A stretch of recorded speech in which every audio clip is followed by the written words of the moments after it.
कभी सोचा है कि एक ही घर में पले बढ़े दो भाई बहन भी इतने अलग कैसे हो जाते हैं? या वो कौन सा जादू है जिससे एक छोटा बच्चा जो कल तक सिर्फ लेटा रहता था आज चलने और बोलने लगता है?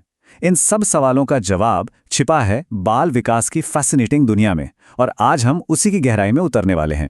हम जो हैं वो कैसे बनते हैं, ये सवाल कोई नया नहीं है। सदियों से बड़े बड़े थिंकर्स इस गुत्थी को सुलझाने में लगे हैं, और पता है, उनकी इसी खोज ने साइकोलॉजी यानी मनोविज्ञान नाम के एक पूरे फील्ड को जन्म दिया जो हमें खुद को समझने में मदद करता है।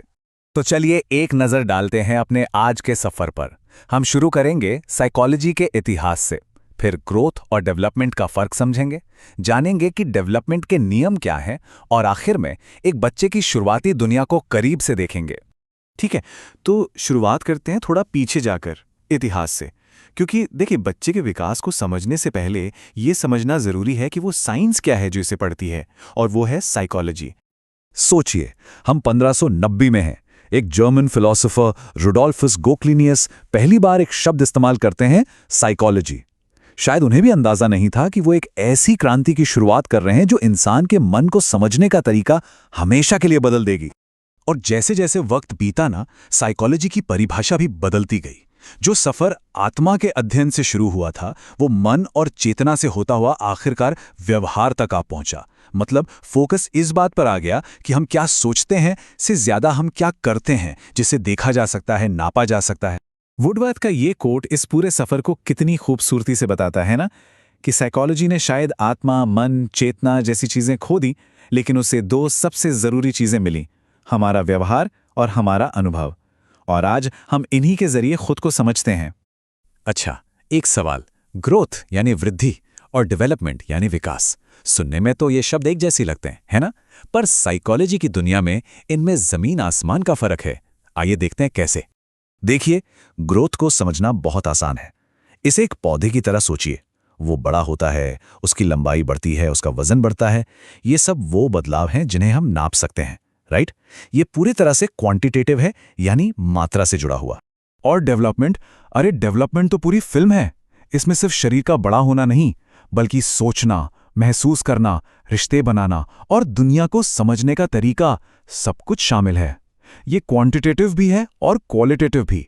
मतलब इसमें मात्रा और गुणवत्ता दोनों हैं। ये टेबल देखिए, सब कुछ एकदम क्रिस्टल क्लियर हो जाएगा। ग्रोथ जो है वो एक उम्र के बाद रुक जाती है, लेकिन डेवलपमेंट, अरे वो तो जिंदगी भर चलता है। ये एक कभी ना खत्म होने वाला सफर है। तो अब फर्क साफ है ना? एक पेड़ बड़ा होता है, ये उसकी ग्रोथ है। पर एक इंसान सिर्फ बड़ा नहीं होता, वो सीखता है, समझदार बनता है, बदलता है, वो डेवलप होता है। तो कह सकते हैं कि ग्रोथ डेवलपमेंट की बड़ी कहानी का बस एक चैप्टर है। अब ये जानकर शायद थोड़ी हैरानी हो, पर डेवलपमेंट कोई रैंडम प्रोसेस नहीं है। ये एक डांस की तरह है, जिसके अपने नियम हैं, अपनी एक लय है। भले ही ये हमें उलझा हुआ लगे, पर इसके पीछे हमेशा एक पैटर्न काम कर रहा होता है। इसका सबसे पहला और सबसे सिंपल रूल है दिशा का सिद्धांत।